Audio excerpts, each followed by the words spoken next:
إن في خلق السماوات والأرض واختلاف الليل والنهار لآيات لأولي الألباب الذين يذكرون الله قياما وقعودا وعلى جنوبهم ويتفكرون في خلق السماوات والأرض ربنا ما خلقت هذا باطلا سبحانك فقنا عذاب النار ربنا إنك من تدخل النار فقد أخزيته وما للظالمين من أنصار ربنا إننا سمعنا مناديا ينادي للإيمان أن آمنوا بربكم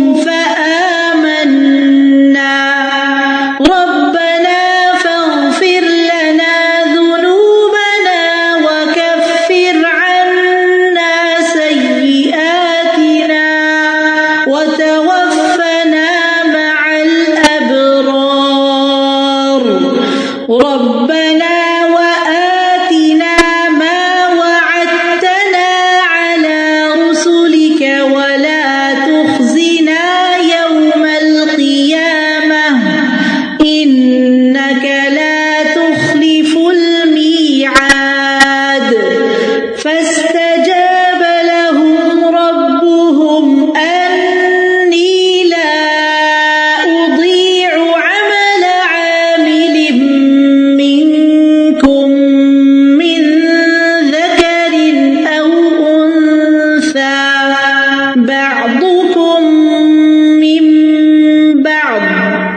فالذين هاجروا وأخرجوا من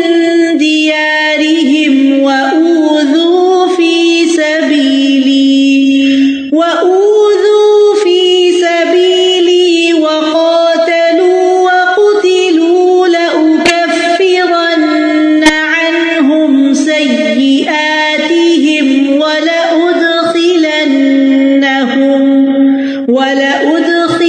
ولأدخلنهم جنات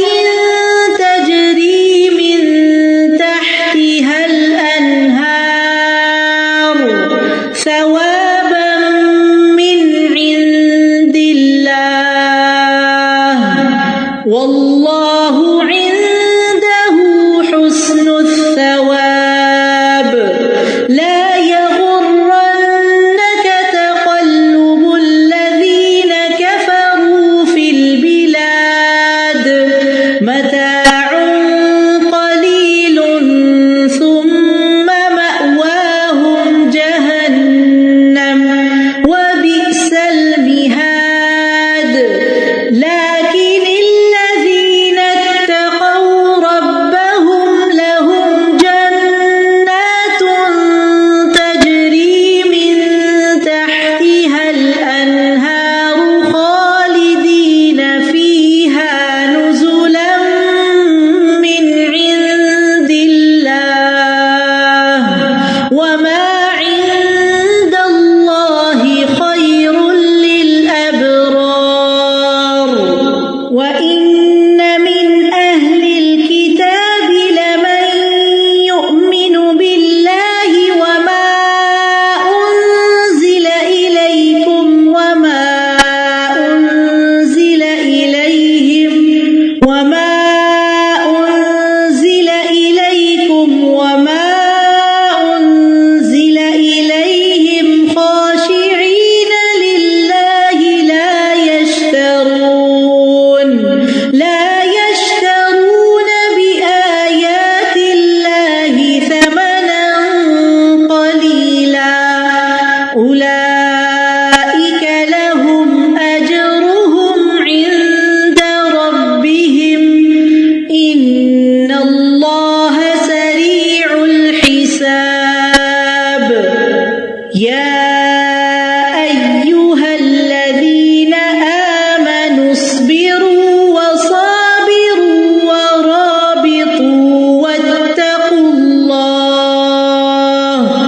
واتقوا